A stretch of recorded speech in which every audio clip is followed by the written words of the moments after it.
Howdy, my name is Andrew Monaco. I'm an inside sales technician at Jetstream of Houston, and today I'm going to be going over the general maintenance of Jetstream's 3D tank cleaning tool, the H3 Orbiter. Now, to start out, when you're setting up the maintenance on this tool, we recommend that you place this tool in a vise. Now, when the vise clamps on the tool, make sure it clamps on this half by the manifold. If you clamp it on this half, you could damage the structure of the tool and ultimately brick it entirely. So the maintenance on this tool consists of replacing two seal kits. The seal kit consists of the high pressure seal itself and the carbide seat that it rests on. Now the carbide seat has two sides. One side is flat and one side is chamfered. That'll come up later on. Now these two seal kits are located on the cross shaft here and at the inlet here. Now, when you're looking at the tool, you'll notice the seals are failing from these weep holes that are arranged around the tool itself. There are 12 in total, 6 near the inlet,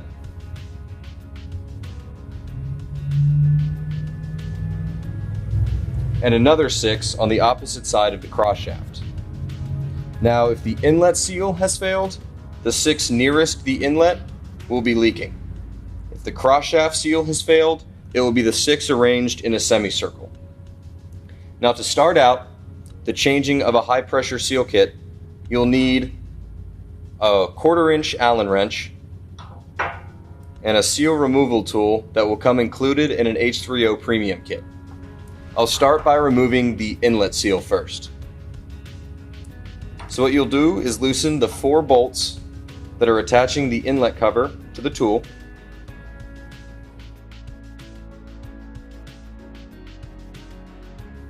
As you're doing this, keep in mind that if there's grease leaking out from anywhere, that's not something to worry about. That's not something wrong with the tool. An excess of grease is a good thing in this case because an under-greased tool will eventually damage itself.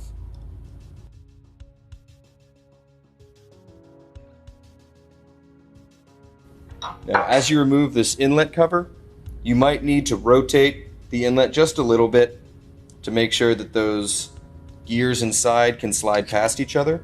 It'll come out just like that. So, as I was saying before, you'll get the seal removal tool. Here is your high pressure seal. And here is your carbide seat.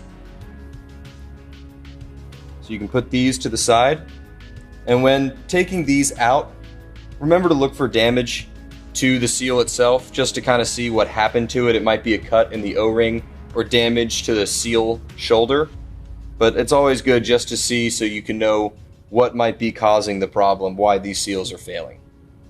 So as you replace this, remember to put O-ring lubricant on the new seal. At Jetstream, we like to use Parker O-ring lube, and so this is already coated. And so we can put this right back in. And now the seat had 2 sides to it, a flat side and a chamfer. The flat side will sit right on top of that seal. So you'll get it right in here. And that chamfered side is going to go into the tool. This will be true for the inlet as well as the cross shaft. So you can take this, turn it right back over, place it just where it was before. Now, like I was saying, sometimes it won't lock in exactly. Just rotate the inlet a little bit. It might just be that those gear teeth are catching on each other. It's no big deal. You're not going to hurt it by helping it slide in right there. When you're tightening these bolts, we recommend a torque of 144 inch-pounds or 12 foot-pounds. In this video, I'm just going to hand tighten them. Again, you might see grease come up from underneath the bolts. That's totally normal. That's not something to worry about. That's not leaking grease. That's just, it's a little bit overpacked, which again, is not a bad thing in any way. So once those bolts are tightened down, we can move on to the cross shaft seal. Again, the cross shaft is right here underneath where the manifold would be attached. Now, if the manifold is not unattached before you start taking off the seal, you'll have to rotate it, because if not, you won't be able to access these bolts with an Allen wrench. So just like on the inlet, I'll be removing these bolts. Another thing to keep in mind is that when reinstalling these bolts, after the seal has been replaced, you're going to want to make sure to add anti-seize to it. Now, blue goop is what we recommend. Any kind of blue anti-seize. Nickel anti-seize works just as well. Just add a little bit of it when you're putting them back in. It just helps when you're going to be going through this general maintenance. You don't want any of those threads to be seized up trying to do what I'm doing. Just like on the inlet, you're going to grab this cross shaft here. Might have to wiggle it just a little bit, and it'll come off just like that. Same thing, grab your seal removal tool. But it'll come out just like that, just like on the inlet. Place that down.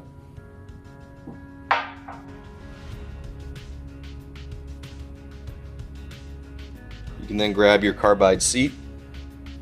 And remember, on this high pressure seal, a little bit of O-ring lubricant to help that O-ring get past. And as before, that carbide seat, make sure that the flat side is going to be facing the high pressure seal.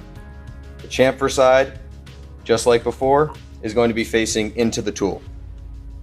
So turn this over, place this right back. At this point, you can reattach the bolts, tighten them, again, 144 inch-pounds of torque or 12 foot-pounds. One important note about those weep holes on this tool is that if they're leaking, it might not mean that your seals are damaged. These seals are designed to leak at pressures under 1,000 psi, and so if you're running the tool at pressures underneath 1,000 and the weep holes are leaking, it is not damage to the seal. At working pressure, if you see these weep holes leaking, that is an indication of a damaged seal, and you should perform this general maintenance on it to inspect it for damage. Now, the final piece of the general maintenance is going to be re-greasing the H3 orbiter. As I said before, it's hard to over-grease this tool. Any excess grease is going to force itself out. It's not going to do any damage. Now, to re-grease, you're going to look for these 5 grease points here. You can use multi-purpose grease for this. In this demonstration, I'll be using a grease gun. If you're using a grease gun, just a real quick squeeze the trigger on that. 1 pump of grease is pretty much all you need. So we're going to set that up.